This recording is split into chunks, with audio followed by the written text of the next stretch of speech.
Welcome back to the Crypto's Key Conversation. Let's quickly jump into CoinGecko here. We're currently sitting at a $2.13 trillion market cap. Bitcoin sitting at 42,500. Ethereum sitting at 3,100, almost 3,200. Binance Coin is sitting at 473. Tether's Tether. Cardano sitting at 149. Solana sitting at 141. XRP sitting at 75 cents. 81 cents for Terra and $25 for Polkadot. Jumping over to the Bitcoin Fear and Greed Index, we're still sitting at a 24. We were at a 21 just the other day. So as you can see, we've been in the fear and extreme fear range for a while, and that's just due to a lot of the uncertainties and the inflation stuff, the stuff coming out from the Fed and Jerome Powell and kind of their talks on interest rates going up and all these different things. That's kind of really creating a lot of fear and FUD in the market.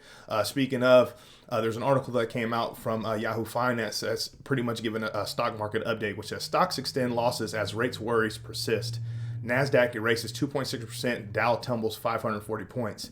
U.S. stocks got battered on Tuesday in a volatile start to the holiday shortened trading week as rising bond yields, persisting rates pressures, and an earnings miss by Goldman Sachs weighed on markets. So just like we talked about in our past video, we were talking about how these companies, these major companies and corporations are coming out with their earnings, their quarterly earnings. And we were talking about how if there was some negative earnings calls that came out, that it could directly and indirectly affect the markets. And as much as we don't like to classify, Bitcoin and the cryptocurrency as like actual technology stocks, in reality, it is what it is.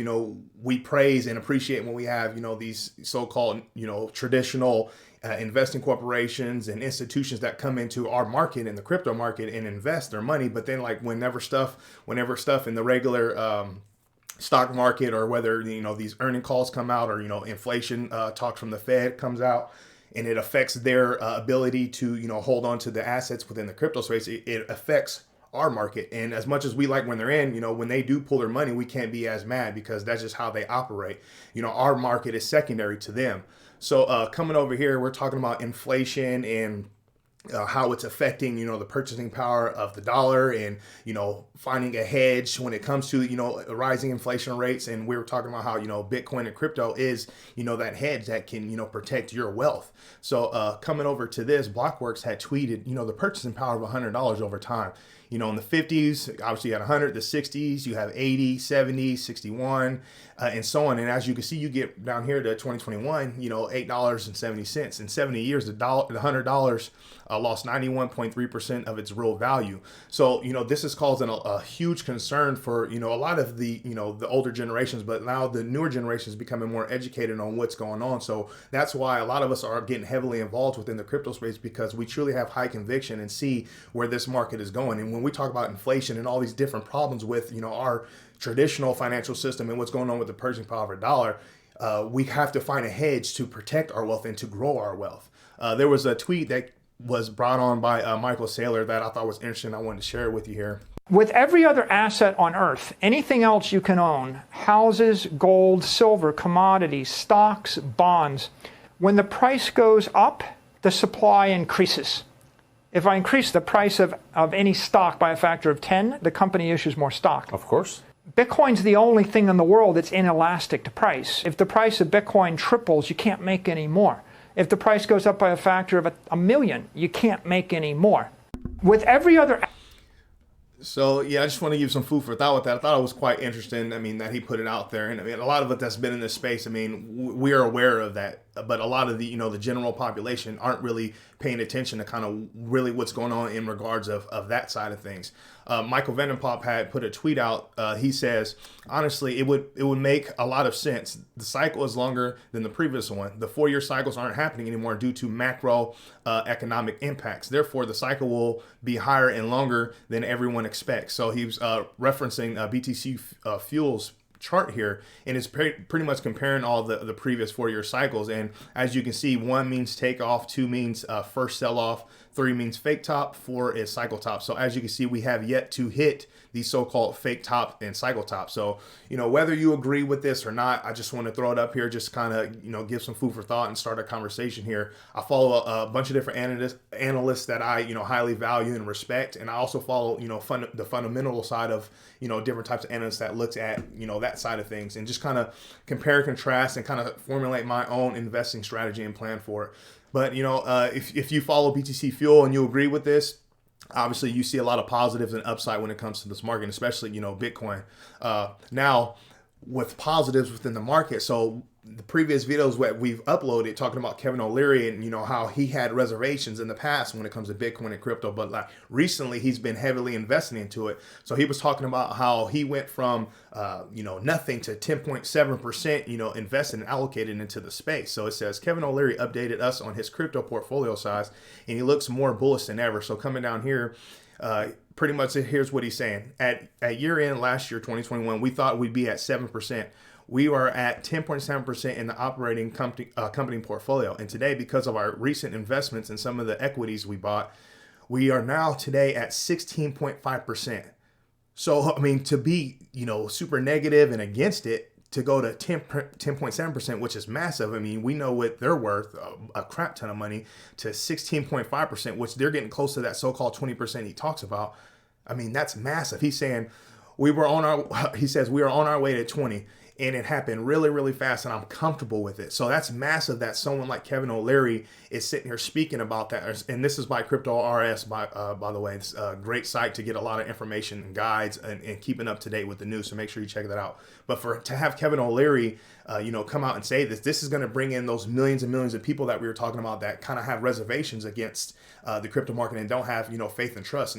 The people that look up to Kevin O'Leary and, guys and gals like him that are in his status and his position, if he's coming out saying these things and, along else with the other people, the other big players in the industry, that's just going to create this positivity and this, in a sense, it's like follow the leader. Those millions of people will see that and they'll be like, oh, okay, well, it's safe. I can start investing my money. So over time, we're going to see that adoption increase, and we're going to have more players in the game, more people in the game, more money in the game, which is going to increase our market. So along with Kevin O'Leary with that, this is massive. It says this is by Cointelegraph. It says Kevin O'Leary backed WonderFi to buy Bitbuy parent company for 162 million. So this is an exchange out in Canada. Pretty much they're purchasing it for 120 million USD, but in Canadian dollars that's 206 million. So this is what he said. He says the integration of Bitbuy's product will accelerate and expand the reach and scope that WonderFi can offer to the market, and it will drive long-term growth and value for the company. So I mean, this is massive. I mean, look how he can go from high reservations, negativity to, I mean, we don't know if he was accumulating at that time or not, but for him to be outspoken that way in the negative light, and now to be, purchasing exchanges and investing a crap ton of the money, like this is positive. This is showing that Bitcoin's being highly adopted. The crypto market's being highly adopted. There's a lot more faiths coming in. All we need is clarity and solid regulation that doesn't stifle innovation, and that can help this, this space in this market just expand and just be, prosperous. So coming over here, Blockworks had, tweeted this awesome tweet. It says, this all happened today, and this is currently January 18th. So today, Coinbase MasterCard NFT, Intel to build a Bitcoin mining chip, Cash App integrates Lightning in the US, Milo to offer 100% BTC-backed mortgage, crypto exchange buys 268-year-old bank, Microsoft 70 billion activism buy, Metaverse. So we've all been here, Metaverse, play to earn, NFT. There's been so much talk about this because it's massive. That's a huge user base and people that are highly interested in gaming, NFTs, and the Metaverse aspect of things. So speaking of Metaverse, obviously we talked about this the other day, Walmart quietly preparing to enter the Metaverse. So obviously, Walmart appears to be venturing to the Metaverse with plans to create its own cryptocurrency and collection of NFTs.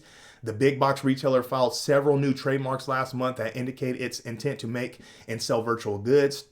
In a separate filing, Walmart said it would offer users a virtual currency as well as non-fungible tokens, or NFTs. So we went over the trademark, we searched it ourselves, we looked at it, and we even searched terms. We were searching, virtual, metaverse, crypto, and it came up like over 40 times in the verbiage within this so-called trademark application with Walmart. So it's happening, you guys. Yes, there's a lot of fear in the market, and we've been down here, and we don't know if we're in a bear market or this and that.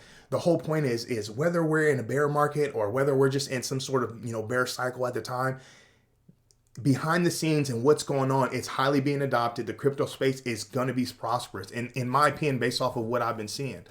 So also, there's been massive news with Cardano. So obviously one of the big things with Cardano is, the SundaeSwap says Cardano's price surges on SundaeSwap DEX Catalyst. It says prices of Cardano jumped 13% in 24 hours before Thursday's plan to launch SundaeSwap, the first decentralized finance or DeFi exchange on the Cardano blockchain. It says SundaeSwap will launch as a fully functional beta decentralized exchange or DEX.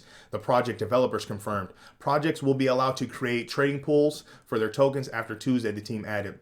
So they had a tweet here, SundaeSwap Live, that said, the moment we've all been waiting for has finally come. We're excited and proud to share the SundaeSwap, and the ISO will be launching on the evening of Thursday, January 20th. So, this is massive. This is what, the Cardano community and holders been waiting for, a DEX that can be fully functional on the blockchain. Also, we were speaking of, Metaverse and what's been going on. Walmart, have all these companies, Nike, just a whole bunch of different companies getting into the Metaverse space. Now you have land prices surge on Cardano Metaverse project. I think it's Pavia. Over 60% of 100,000 virtual land plots have sold on Pavia, with the remaining set to go under the hammer later this quarter. So this just goes to show you what's happening. People are paying attention to virtual lands, metaverse, NFTs, crypto in general, DeFi. There's so much going on, so much adoption happening. There's so much more faith coming in. All we need is true and clear clarity and regulation that doesn't stifle or hinder innovation, and that allows these companies to grow, develop, and change our everyday lives of everybody around the world. With all that being said, I just wanted to bring out this news. I think it's massive news. Yes, we're down 0.7%. The market's sitting at 2.1 trillion. And the grand scheme of things, just like Cathie Wood had, Blockworks had tweeted a tweet about Cathie Wood and her ARK Invest company, their price prediction when it comes to the crypto market. She was saying in 2030 they see the market at 40 trillion. Like, whether that's right or wrong, it could be more for all we know. For how fast we're growing in adoption, this market could be massive. There's companies that have higher market caps than the entire crypto market. We are so early to the party.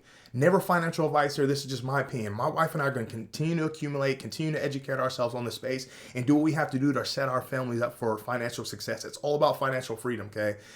This is massive. I just wanted to share this with you. With all that being said, stay strong, be safe.